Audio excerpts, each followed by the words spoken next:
What's up, everyone? It is 8:37. We're a little late here on the live stream, but we apologize for that. I was down about an hour south of my studio, and I walked in the door literally right before time to start things up. So I had to launch the computer and get these fellow guests to join me. And we're here to talk about some fun stuff today. Preseason's here. So we actually have a game to talk about, even though there's little to know about it. And we have a guest joining us a little bit later on the show. Let's get things started. This is the Orange and Black Soccer Cast.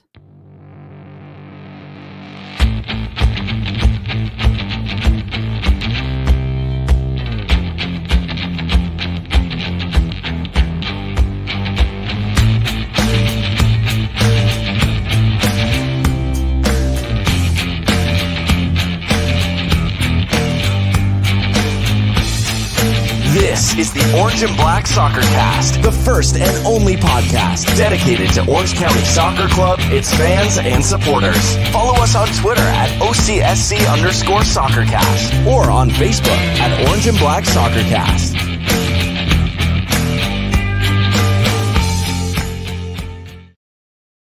How's it going, Orange County? Welcome to another episode of the Orange and Black Soccer Cast, the first and only podcast dedicated to Orange County Soccer Club, its fans, and supporters. I'm your host, Ray Zamora, and I'm with you pretty much each and every episode as we discuss all things Orange County Soccer Club. We have a potential streak on the line again this week. We are still missing one of our co-hosts, the one that is the longest tenured as far as the streak goes on the show, but We'll introduce our other guests because they're just as important. Let's first head on down the Interstate 5 down into San Diego, where we've got Alan from San Diego. Alan, how are we doing, man? Good.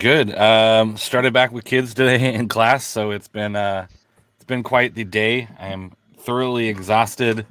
I feel like I'm in preseason where you run for 30 seconds and you're like, wait, I'm totally gassed. I don't have enough to get through the day, but a good day. It was good to see students back in classrooms, even socially distanced with masks and on the whole shenanigans, but we're slowly coming back, and that means more and more teams are looking to put more and more fans in the stadiums, and which means we're going to get to see some soccer in person. And the in-person soccer is so exciting. I know for not just myself and not just you guys, but many soccer fans around the U.S. are excited about this. So hopefully that is going to be great. Let's head on up a little bit to the north, a little bit to the east. Up in Reno, got Brad from Reno. Brad, how are we doing up there? You should check that geography. Actually, we are north and west of you in LA or Orange County area. I'm good, by the way. Way to correct me, man. Way to correct me on that. You make me look bad and you know, throw one of your co-hosts under the bus, but I tend to do that to you guys quite a bit. So who knows? Apologize if there's any crazy issues with our stream today. I'm getting Alan, what were you gonna say something? I was gonna say the great host of the USL show made that mistake when he called me the furthest west host, as opposed to Pony, who is in Sacramento, is actually further west than San Diego because California does this. Yeah, it's pretty far east San Diego is compared to Sacramento. So you were not the only BGN network host to get his east-west geography when dealing with Southern California. So you're among greats, is what I'm saying. Okay, I'll take that. I'm among greats, apparently, and hopefully, Alan. I don't know if it's my internet, it's Alan's internet. I don't know. It's internet problems today. Internet problems today. I think I don't know what's going on because I'm getting some indicators on my end that there's some internet issues. Alan's a little bit stuttery. Brad, you got a nice crystal clear picture going on. I see Dylan giving a face. It looks like he's in a vehicle, so I don't know if we should bring him on. Dylan's giving the thumbs up that he's good to come on here. His streak is still alive, folks. Let's bring on Dylan from Cataline Coalition. Dylan, man, how's it going? He's in a car. I am in a car, but I'm not moving. I just wanted to pop in and say hello before, I was too late, and then we'd have to start counting like fractions of the show counting. But a pleasure to be on as always, and I am slightly further west than Allen, I believe. So that So makes me I like think out be of second, third most west. I think I'm further east than you, Ray. So maybe third most east I don't know on the about that. west No, no, coast. you're probably further west than I am. But this is not about California geography or West Coast geography. We're here to talk about soccer, specifically Orange County Soccer Club, and and he is calling out Alan's internet connection. Apparently, Dylan's cell phone internet seems to be better than Alan's home internet. Maybe San Diego doesn't have good internet. Who knows? But here's what we got going on. The start of the preseason for Orange County is coming up. And that's exciting, but then it's also maybe a little bit frustrating because I think it's a closed door match for that first preseason match, which you can understand. It's a club that is wanting to sort of get things worked out before they show their product to the fans, at least legit show it to fans. I know Championship Soccer Stadium has the ability for fans to sort of hang out around the fence line and sort of peek into the stadium, which I'm sure a lot of the fans are planning on doing. But we do have that match coming up this weekend against Cal State Fullerton. This typically Orange County would travel to Fullerton for this match, but this year it's the opposite. Cal State Fullerton coming down to the Great Park Championship Soccer Stadium, which most of the preseason games are for Orange County, all except for the one. So we'll definitely talk about that. And also, we're hearing chatter. We're hearing some rumors about potential additional announcements of players, but we don't really have many details on that as of yet. But we'll sort of speculate a little bit on that, get some ideas on what's going on there. And then we got a guest coming on later on. Scheduled to join us is the forward for Orange County, and that is Thomas Enevoldsen. He was the team's, I believe, the team's leading scorer in 2018. Correct me if I'm wrong, Dylan and or Alan and or Brad. Left for Indiana and then Sacramento, and then came back last season, played a game with us. COVID struck, and he spent the rest of 2020 over in Denmark. He's back here in Orange County, ready to get things going with Orange County Soccer Club, and we're excited about that return for a full season here. So let's get into the mix here. Let's talk about this first preseason match against Cal State Fullerton. Orange County, probably one of the later teams to get started with the training camp or preseason or whatever we want to call it. We already talked about it last week. They're one of the teams that has sort of a later start to their schedule and thus have a little bit more of congestion coming throughout the schedule. Let me go to you first, Alan. What do we know about Cal State Fullerton, and what can we think of or anticipate, or what's your best thoughts on this matchup against Cal State Fullerton for Orange County? So what do I know about Cal State Fullerton? It is a Cal State in Fullerton, California. Their mascot is the Titans. My parents went there, and they have a college soccer team. Their colors are like orangey and blue, I think. And they have a pretty decent school of music. That's about all I know about Cal State Fullerton. I know this is a pretty popular school to play. I know San Diego Loyal has played them in the past. And I think they're playing them again this year. They're a pretty solid soccer program, which is why I think you see some USL teams playing them, because it is a pretty decent competition. So I know that they're a pretty successful college soccer program, and yeah, that's about it. Heck of a baseball team. Yeah, that would be. We can get Chad in to talk about baseball. He would be the guy to go to about those baseball stats. But yeah, good school of music. And that's about all I know about Cal State Fullerton. Perfect. I want to throw it down to Dylan because he's just sitting in his car waiting to maybe share his thoughts on Cal State Fullerton. Then he's going to have to jump off for a little bit on a drive home. But Dylan, Cal State Fullerton, let me ask you first and foremost, what's a Titan? It's an elephant. Yeah, is that like the official term for an elephant is a Titan? I don't know if it's a specific kind or what. I'm not an Animal Kingdom expert by any stretch of the imagination, and I don't go to Fullerton, so I wouldn't know. But I know we have a listener who is an alumnus of Cal State Fullerton, so maybe they can chime in with the etymology of the school's mascot. I don't know. This is a podcast that is only barely about soccer, but is really about random stuff in California. Well, at least until we get some live product on the field where we can actually start dissecting the games, the players, and what's going on there. What are your thoughts, though, on this matchup and having Cal State Fullerton as the first preseason matchup, closed doors? So you probably will see maybe I would estimate or guess about 20 fans that'll be sitting around the stadium with ladders and step stools and stuff like that. What are your thoughts, Dylan? Like Alan said, like there's a reason all these USL teams play, and part of it is like it's pretty easy to get a college team to play right now where they're at, and they're local. But they've held us in the past. We played them in 2018, and over the course of 120 minutes, like in the preseason, Orange County managed a 1-0 victory over Fullerton. It's going to be a weird test, I think, for the club because this will be a lot of these guys' first match. Like there's a massive roster turnover. And this will be a good test, and it's probably going to be pretty rusty and a little bit awkward. But against a good college side, that should be gelled, and they'll have that going for them. It should hopefully light a little bit of a fire under the Orange County players and get us kind of sorted for the rest of the preseason. And I know, really quick, I'll go to you, Brad. I'll ask you what your thoughts and knowledge is on Cal State Fullerton up there in Reno, Nevada. But I think Alan, about 5 minutes ago, held his finger up like he had something he wanted to say. I don't know if he remembers what he wanted to say. Go for it, Alan.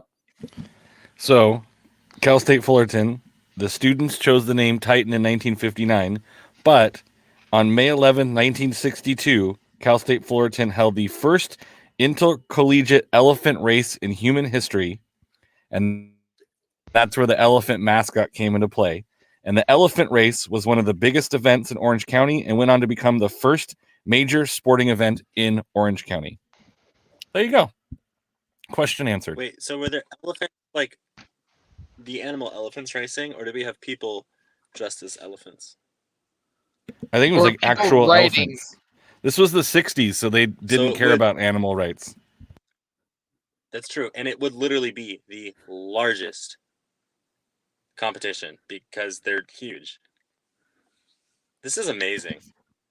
This is amazing. I'm sure the blue amazing whale topic here. competition would beg to differ, but that's a different medium of transportation.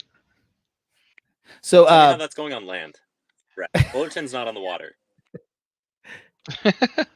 and Touche. Mr. Andy Superfan says it was actual elephants, not people dressed up as elephants. So we got the confirmation of that. Brad, up there in Reno, what do you know about, Cal State Fullerton, and what are your thoughts of playing a college team as the first preseason match? Is that probably a good idea for any USL team? Well, I don't know anything about the school or their team or their players, so I'm just going to skip that. I'm going to go into the mindset of how teams and fans look at these games. Usually what I've talked to when I've dealt with coaching staffs is that normally players will be, what's the word I'm looking for? They're looking and scouting out players, trialists, anybody to make the team better. And these scrimmages are often good times to try out the bottom half of your roster, players that aren't going to get regular season time. But it's also a good chance to scout out players at a school or at a local, UPSL program to find someone to walk onto the team as a trialist. So something like that would be good for the future. Perfect. And looking at the comments for our show here, Andy sort of confirming that it was real elephants, and Harry over there in San Antonio with his response that Andy must have been there in attendance, so he would know that it was real elephants. I don't know if that is a fact. So Harry didn't provide his source of his knowledge of that, but it was in the comment section, so I figured I'd show. That's the way the internet works, right? I think it's a good idea to it's nice to sort of play against local college teams. I don't know if Reno, when they were around, if they played against the University of Nevada up there at any point in the preseason, Brad, but I sort of like that. Orange County seems to do this every year, at least get 2, 3, maybe 4 local universities and play them in the preseason just to sort of, I think there's 2 pluses from it, right? You're getting your work in against a team that's probably been working together for a little bit there and getting things going.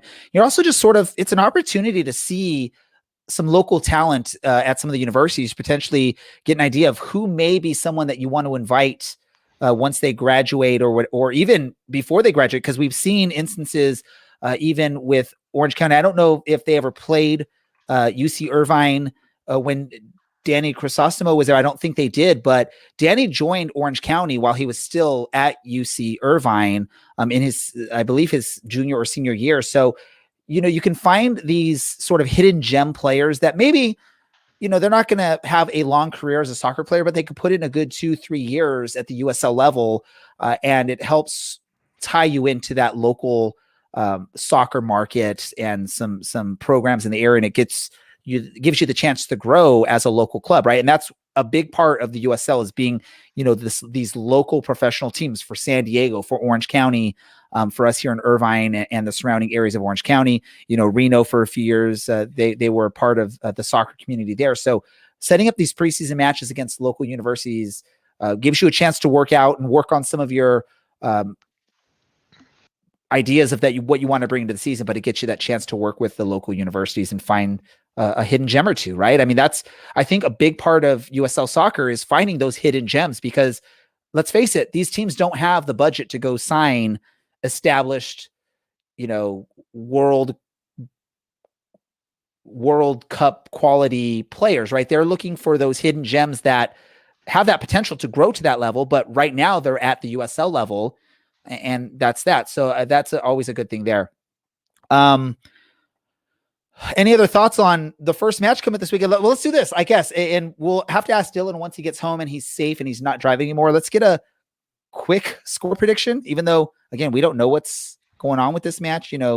What the heck's going on? Quick score prediction. I can't remember if we did this last week, but we're going to do another one now that we're a week closer to this game. Alan, we'll go to you first. Trying to rub that beard for good knowledge here. 28-17. I think, they get a couple touchdowns early. This is like world football, not. And by the way, Cal State doesn't have a football team, man. It doesn't have a football team. They're undefeated football team. I think that's the joke. Undefeated since 61 or something like that.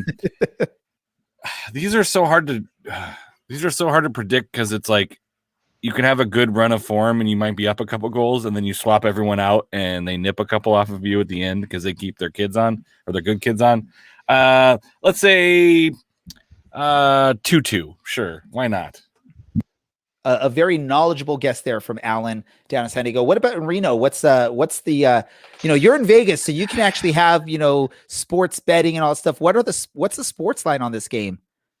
Here Brad? In Reno, you're in Vegas. Okay, interesting. Doesn't Reno doesn't Reno? We have sports betting, but we are not Vegas. We are Nevada. It's like they're cities right next to each other. Like Vegas and Reno. Yeah.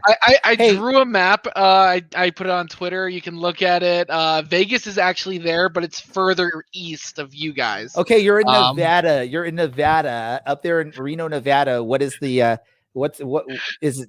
Who are you betting on?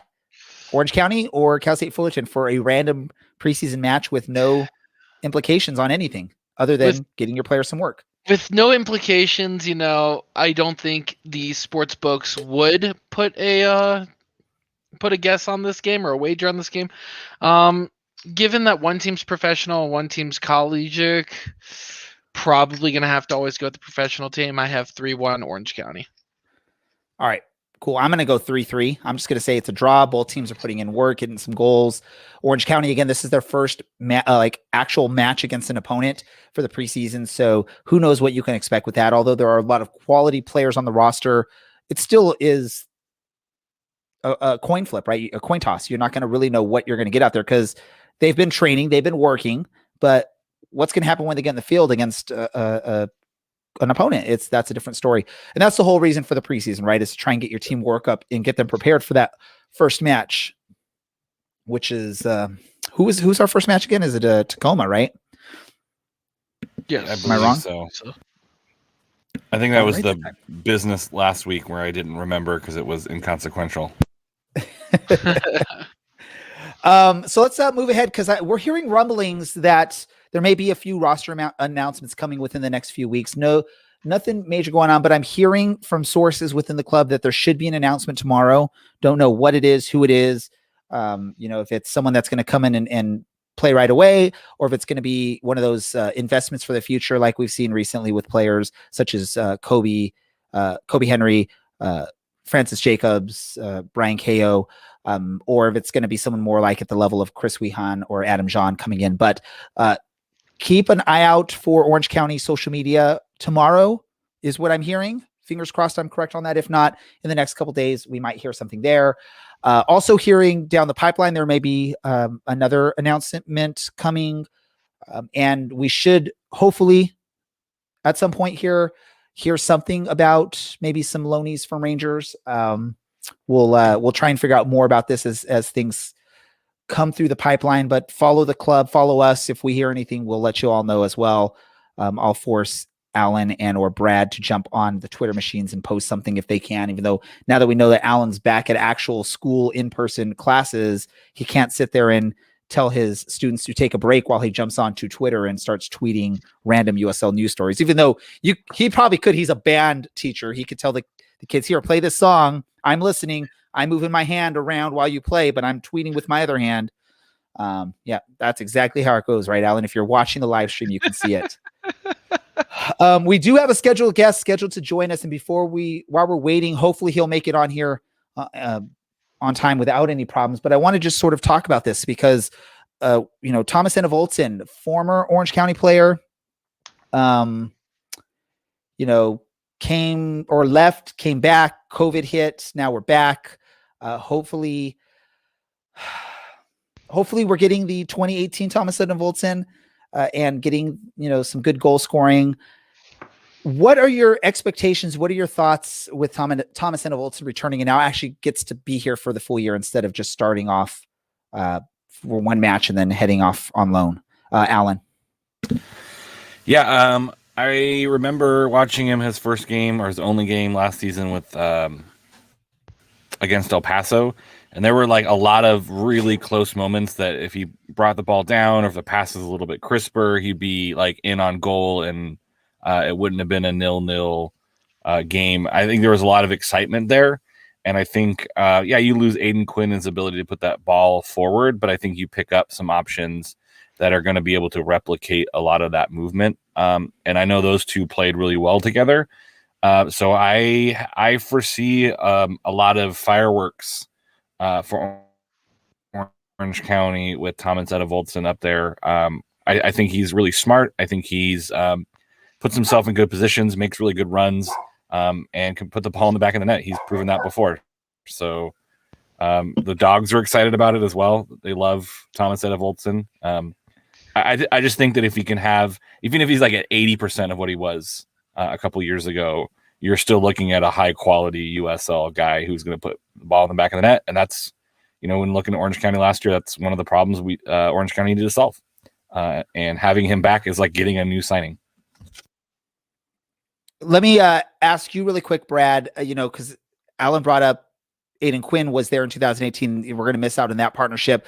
Who do you potentially see stepping in and sort of becoming that midfield partner with Enevoldsen? And another just additional question to that is, back in 2018, we saw a great scoring partnership between Enevoldsen and Michael Seaton during that season. Who would be the sort of scoring partner for Enevoldsen up top that you see sort of filling in that role? So who's going to fill in the Quinn role? Who's going to fill in the Seaton role for Enevoldsen this year? All right. Well, to fill in the Quinn role, I think the obvious answer there is the guy we talked to last week, Chris Wehan. I think Wehan knows how to distribute the ball. He knows how to create the space. He knows how to finish himself, to be a threat, to take away any or some of the opposition against Enevoldsen. And up top, you have to look at Adam John to kind of step in and hopefully, take in that other position of goal scorer. So hopefully, these players, they might not be necessarily direct upgrades over what we've lost in the past, but however, they're going to be for sure fire, they're going to work together really well. And I think we have a lot of quality in this midfield that we haven't seen in a while. So let me ask you or jump on with you really quick. Alan, there's been there's been this gap for Enevoldsen playing in the U.S. He was with Denmark last season, or in Denmark last season, playing in his home country. He's back here in the U.S. Is that a concern that he stepped away from the U.S. and from USL soccer for a year, or do you feel like he's at a point where he should be able to step right back in and already knows what the league is like and what to do? He's not this newcomer from Europe that is adjusting to the game. I think if we didn't have a COVID season, I think this might be a little bit more of an issue. But I think so many players have had so much time off and so much upheaval in their lives that I think a lot of players are still kind of figuring out how to navigate a longer off season.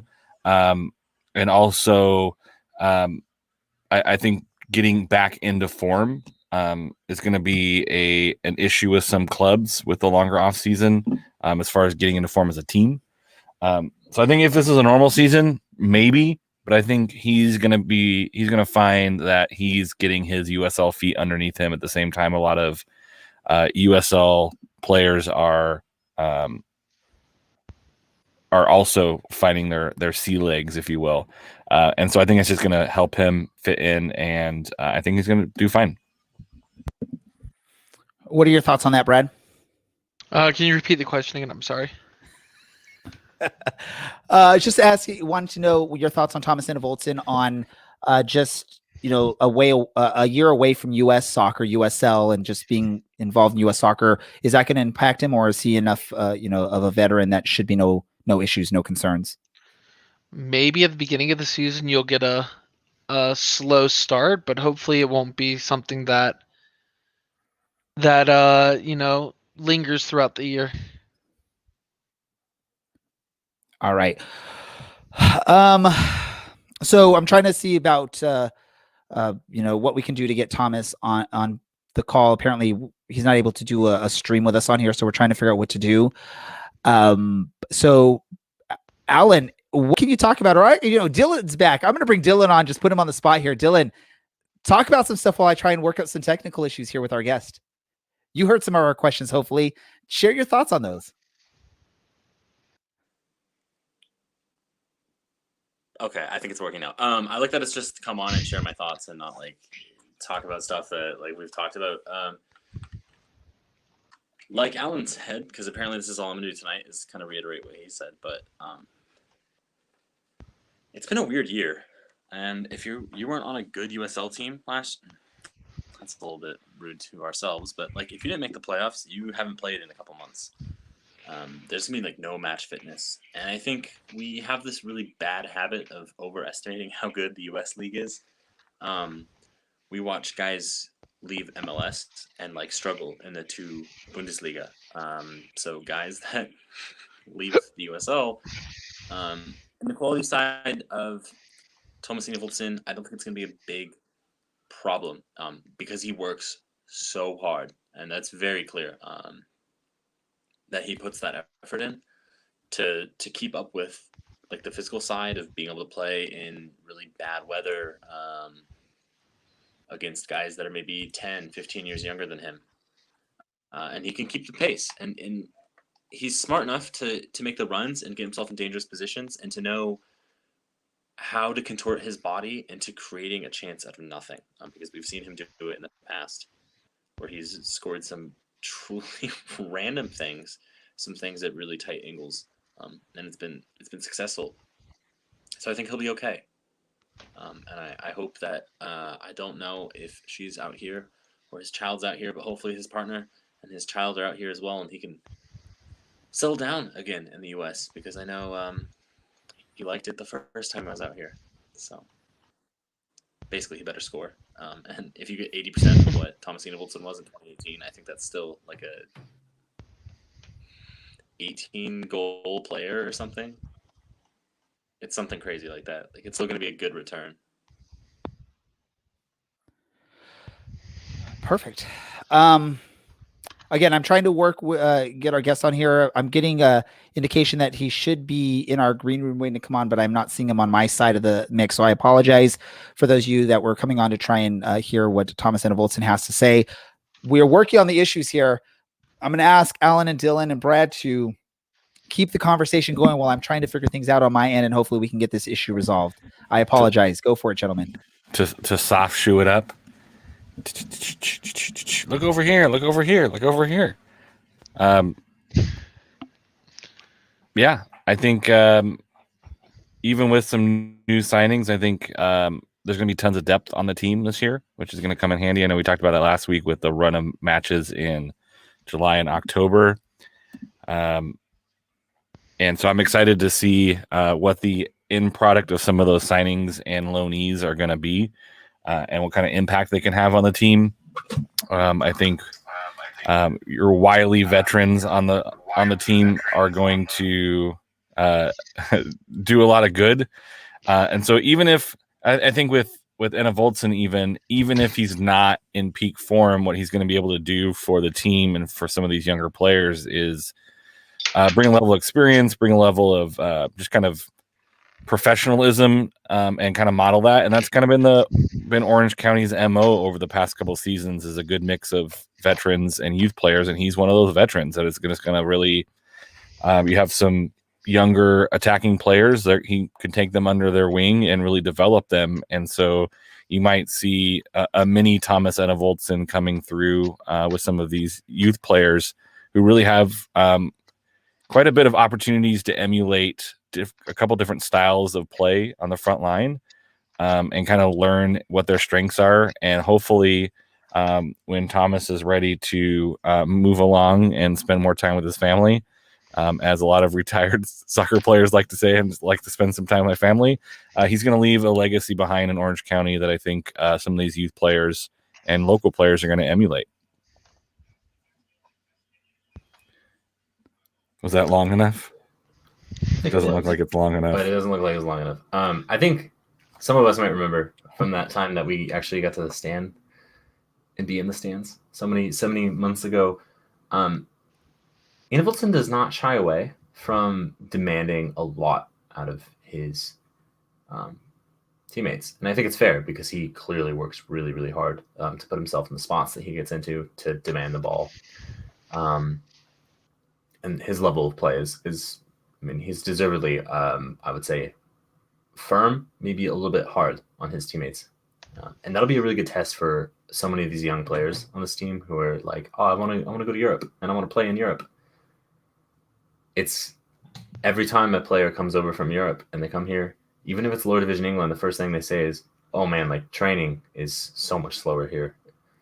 The games are so much slower here. It's way calmer. So if you're 16 and you're maybe you're getting your licks in here and there, 20-minute appearances, having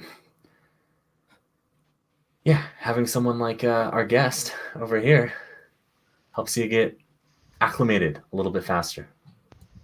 Perfect. I think we've got our issue resolved here. I believe we have them online, but I'm going to, fingers crossed here, welcome on for the first time on the Orange Black Soccer Cast, Thomas Enevoldsen.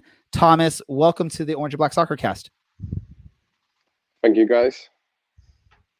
Glad we could have you on here. And let me first and foremost say welcome back to Orange County. I think I can speak for most of the fans to say we're excited to see you back. And you were supposed to return last season. It got sort of derailed by a worldwide pandemic, but we're excited to see you back here for 2021. And we're excited to see what you can bring to the club. What are your thoughts heading into this new season after a year away from the States? I'm very excited. First and foremost, I spoke a lot with the guys during my time in Denmark. Been on calls with some players and head coach Braden. They all talk about that the team we're going to have this year is going to be probably the best team in the history of Orange County Soccer Club. So it's going to be a really strong team that hopefully can compete for a championship. We were close in 2018 where we lost the conference final to Phoenix.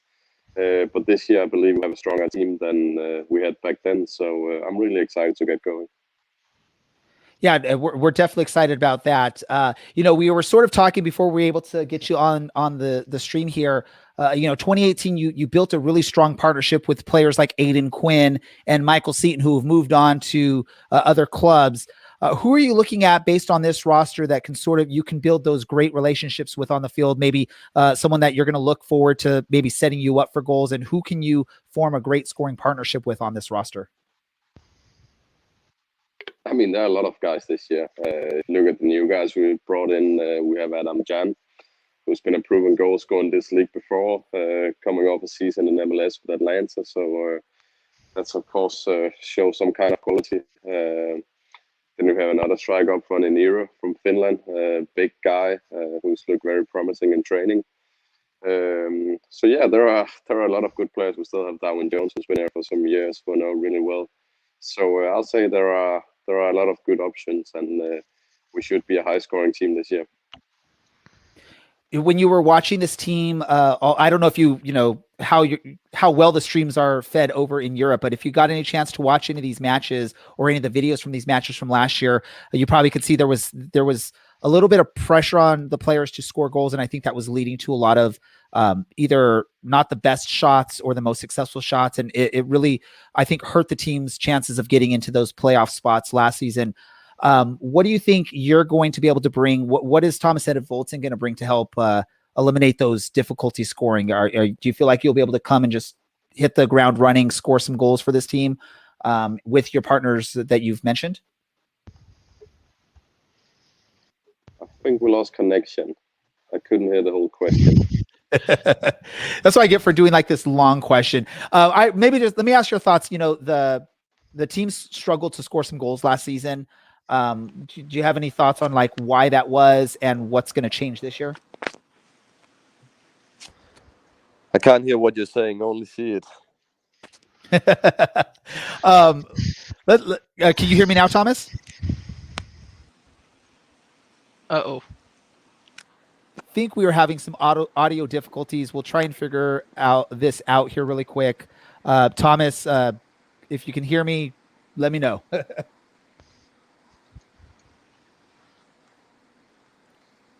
All right, we may have run into some audio difficulties. I'm going to leave Thomas here on the line if he hears us. Thomas, jump in and let us know you can hear us again. But yeah, thoughts on one of the things I heard Thomas mention is Eero Markkinen, who's coming over from Europe, has looked pretty impressive in preseason. Are any of us excited about this 6'6" player coming on over from Europe to try and make an impact on this club? Let me go to you first, Dylan. Well, if we have to chase a late goal, and you can throw on someone who is, I think he's 6'5", but maybe he's 6'6", it certainly makes it a lot easier. Especially if you're playing like Tacoma or a team with some younger guys. Realistically, I don't know any other players that are 6'6" in this league. Even if the man really can't jump all that much, it's not going to be much of an issue if you have someone with that physical capability. And I think it changes how we get to play as well, where we can do like the old school big man, little man kind of thing, where like you throw an Eero Markkinen and you throw up like a Thomas Enevoldsen next to him, and you just like have Robbie Kiernan ping balls from the back line to the front and see what happens. Yes. It's exciting, and I think Thomas will be back, and maybe he'll be able to tell us where he'll fit into that role in a minute, I hope. I will say this, fingers crossed, based off of my Football Manager 21 campaign, Eero Markkinen has been my top goal scorer for Orange County halfway through the season. So if that is any indication of what to expect, that's pretty awesome. Let's see if we have a connection working again here with Thomas. Thomas, are you able to hear us? Yeah, I can hear you again. Perfect. I'm just going to skip the question I was trying to ask because maybe that was just a bad luck question. I'm going to throw it over to Dylan, see if he has a question for you. Okay, perfect. Well, I have to say, I had a really good question for you I thought of earlier, and then you kind of answered it without any prompting. You've managed to say that, or you've said, I should say, that the club said that this is going to be the best team Orange County has placed. And you were on the best team that Orange County has ever had. I know it's early in the preseason, but how could you compare, let's say, March 2018 and March 2021? I mean, in March 2018, I just came over from Europe, and I didn't know much about the club, much about the league, so I didn't know what to expect. We also started a bit slow, only got a point in the first 2 games, and then we took off from there. But speaking right now, after a week here almost, and the team we had in 2018, I'll say it's a much better squad now. So we have a lot of better players on the bench, a lot of better opportunities to rotate. So yeah, I think the depth in the squad is way better this time. First of all, congratulations on the birth of your child. I know we celebrated that along with you and completely understood that move back home. Very understandable. Orange County has a lot of youth players. What are you hoping to depart on some of these younger players? What are some like lessons that Thomas Enevoldsen has learned over his career that you're passing along to this next generation?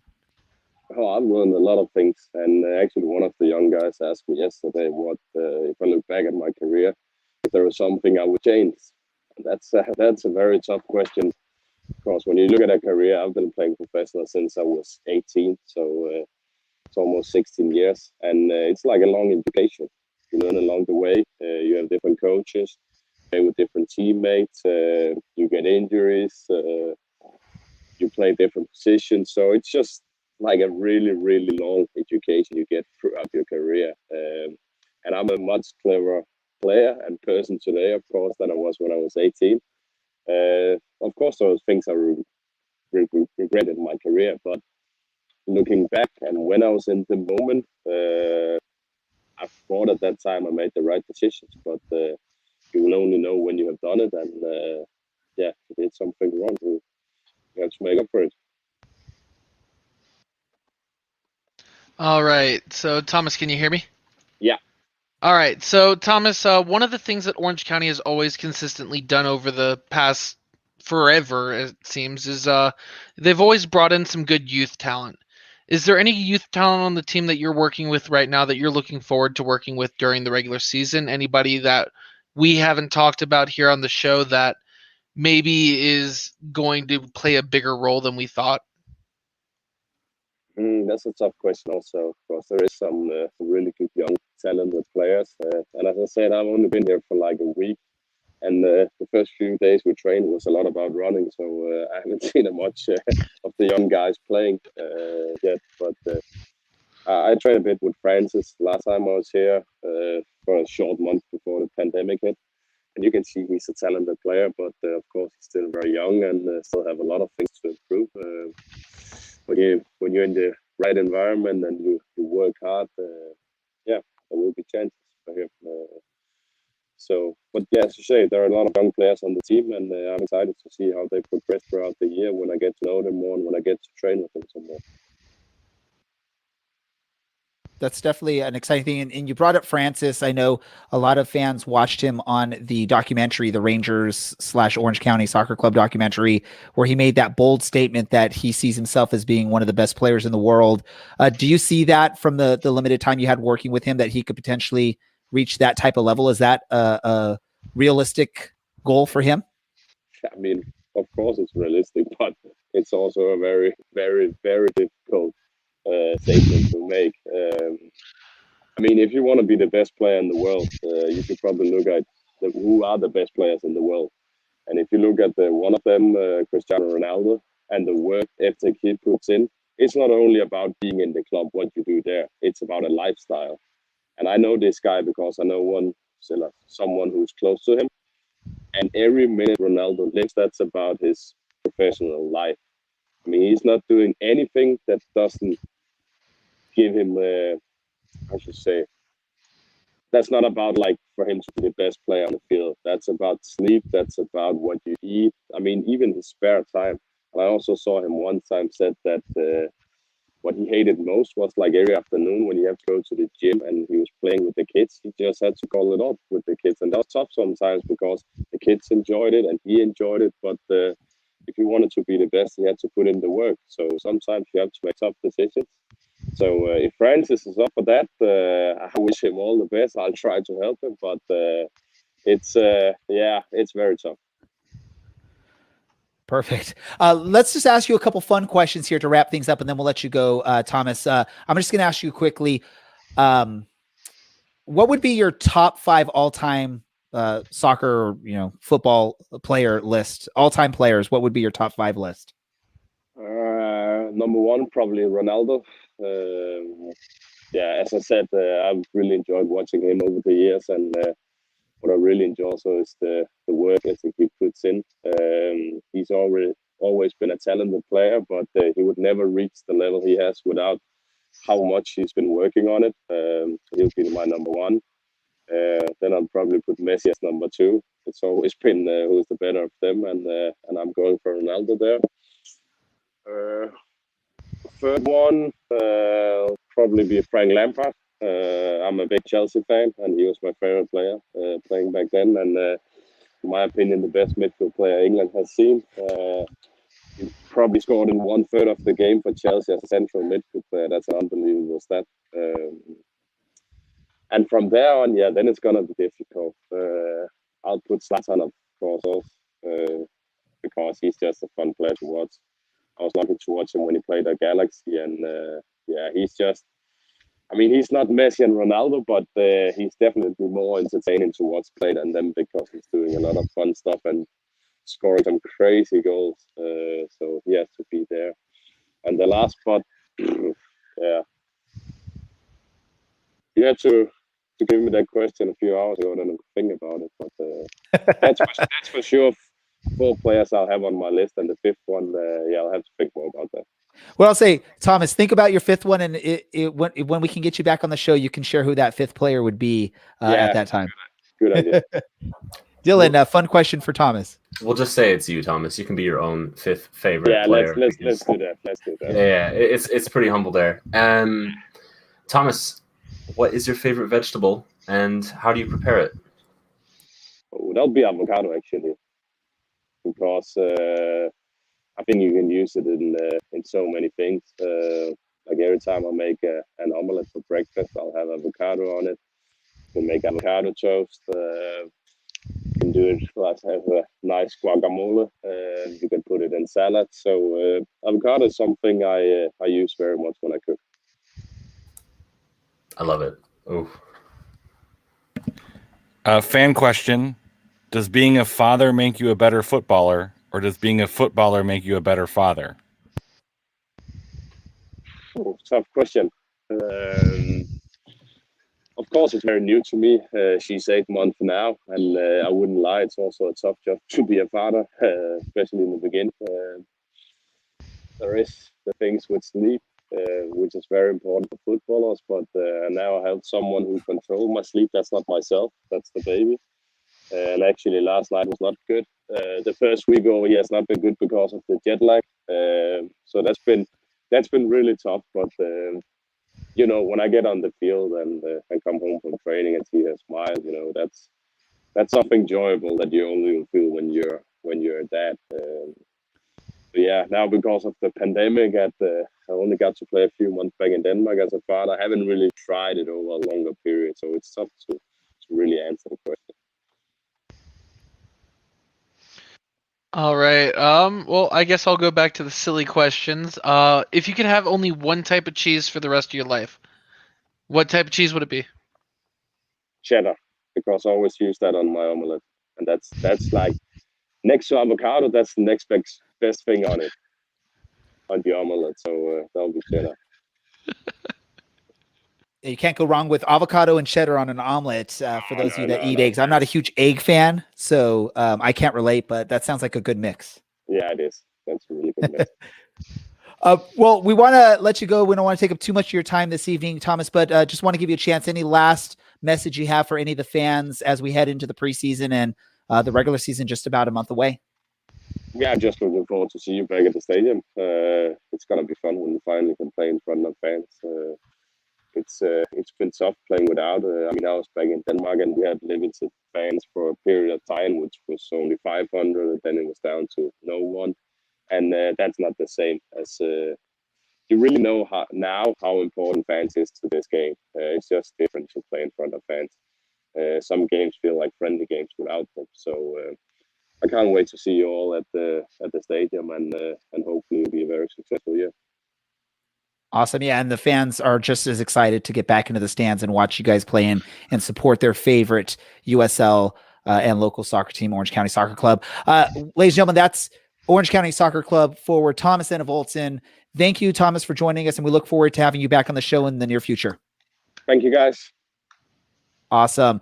Oh, man, it's always great to have players on the show as guests, but that was a great one, and we appreciate it. I mean, we've had this type of experience in the past where we have some connection issues, and we've always had, the players always try their best to get on here. I was speaking with someone from the club that Thomas was trying to get on. It looked like he was on our stream, but I did not see him on my end.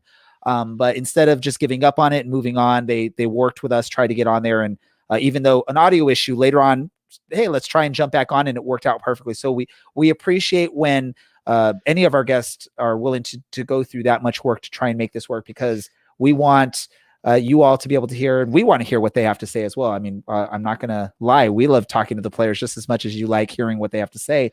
Last thoughts on Thomas Enevoldsen. If anyone has anything else to say before we move on to wrap things up here on this episode. Yeah. I'm interested in seeing how he fits in with the offense. Obviously, he's going to get a lot of playing time, but more importantly, how the offense fits in around him moving forward, and especially in the June and October months, or July and October months, when we are crazy. So that'll be interesting to look at. And I think, Dylan, you were about to maybe say something there, and then Brad jumped in right before you. Yeah. If it wasn't obvious already, just from maybe kind of like stalking his social media, that's a thing we like to do as lower division soccer fans. From watching him play, you got to hear it from the man himself. Like, work ethic is something that he values greatly. So look, vindication for what I said. But more to Brad's point, like, he really nailed it. Like, the club has to build around Thomas Enevoldsen, because a player of that caliber and that ability is basically undroppable, short of injury, and plays a really difficult role where he's not a true 9, and he's not a 10. Like, he's right behind. So it probably creates a big headache for them. But I think also, like, if you are in training right now, you have to, like, I'm sure you want to be on the pitch with him, because you know he's going to make you better, but you also know he's probably going to set you up for a goal too. I'm excited. Alan, and that's what my thought should have been. Alan, do you have any last thoughts on Thomas Enevoldsen before we yes. wrap things up? Avocado is not a vegetable. It is technically a fruit, yeah. I mean, but when you go to the grocery store, what section of the store is it sitting in? It's sitting in the vegetable. It's in the produce section. It's in the produce section, which also includes apples and produce, oranges. Yes, but when you go to a and supermarket, other fruit like tomatoes and berries like pineapple, and pineapple's a berry, by the way. But supermarkets typically put vegetables in one section, fruits in another section, and avocados typically go with the other vegetable type items. So your argument is that it's green, it goes on eggs, and it's yummy. It's a great choice, though. It's a great choice. It's not a vegetable, but it is a great choice. Enevoldsen is a millennial hipster with his avocado toast. What was that word that you just tried to say? Who? Millennial? Millennial? Avocado or whatever? I think you added a syllable there. I don't know. Avocado. Avocado. No, I'm sorry. I'm so sorry. We need something to talk about that isn't. Well, it's actually it's about time to wrap things up here, so we don't really need much to talk about. It's true. I wanted to just give everyone a last thought on that, and then really quick before we go to our random thoughts, is there any other soccer related, Orange County Soccer Club related stuff that anyone wants to share or briefly talk about before we wrap things up? If so, raise your hand, say hi, or just talk. All right. Well, Cristostomo, I totally just did a good job to Vegas. Crisostomo went to Vegas. Vegas signed their first 8-9 players of the season. I know, it's just like a bulk announcement, man. That was just like out of nowhere, out of left field. They're still short of a team. Yes, Chrysostomo. And I still mess it up, even though you just said it. But it's interesting seeing how this Vegas and LAFC dynamic is turning out so far, because we really don't know much about them. And apparently, they played a friendly on Saturday that against LAFC that I guess LAFC instead actually played a friendly against the Revolution on the same day that Vegas said that they were going to play a friendly against LAFC. It's weird, but kind of funny. I still love laughing at Vegas. But let's just say this. Congrats to Danny Chrysostomo on Yeah. finding a new home since he was no longer with Orange County. Another recent announcement, too, was the announcement of Edson Alvarado joined LA Force recently. So it's another former player from last season that is finding a new home and is continuing their soccer career. So congrats to those two. I'll have to bust out my autographed Danny Chrysostomo kit and find a way to show it off here, even though I have a green screen with a fake background. I have to figure out how to work that out. Unfortunately, it's too small to fit on me, and who wants to wear an autographed shirt anyway? So we'll figure out how to display that at some point. We just saw in the comments, Brent Richards was named one of the top 5 fullbacks by the USL season preview article. So that's another nice thing there. It's a good addition. And Brad knows a lot about Brent Richards. So I'm sure he's excited to see the progression of his career here with Orange County. Let's get into the wrap up here, and let's get into our final thoughts here, our random thoughts. I'm going to go, since he was the first one on the stream today that connected, and that's Alan. Alan, you have a random thought? Championships, CONCACAF Champions League started today, so enjoy that. It's the more exciting version of the Champions League because it's CONCACAF and anything weird can happen. So that started today, so check it out. Let me go to you, Brad. Congratulations to good friend and former Reno player Sam Gleadle for signing a contract with San Antonio. I'm glad it's a team we don't have to face in the regular season because he's a very good player, and San Antonio just became a lot better because of that. Also, everybody in this family is super generous, super nice, and I'm so happy that he's found a new team in the league. Dylan, what about you? My random thought is a plea for all of you to continue wearing your masks. I think you're probably all wearing masks, but keep wearing your masks so I can get back to working in sports, so I can start being on time to the podcast again, instead of doing the not sports thing that I do for work right now. That makes me late every time. Please, thank you. I like sports. And random thought from me, we're working on a Pacific Division preview. Hopefully we'll have that for you next week. So next week, if you tune in, that should be what we'll be talking about. We're looking at bringing on some guests that cover some of the teams in the Pacific Division to help join us in this conversation. So you're not just hearing what local Orange County fans and a San Diego and Reno fan think about the Pacific Division. And then also we have potential fun announcement for one of the upcoming preseason matchups. So stay tuned on social media. We're excited about what's happening with that. And once we confirm everything, we will definitely announce it.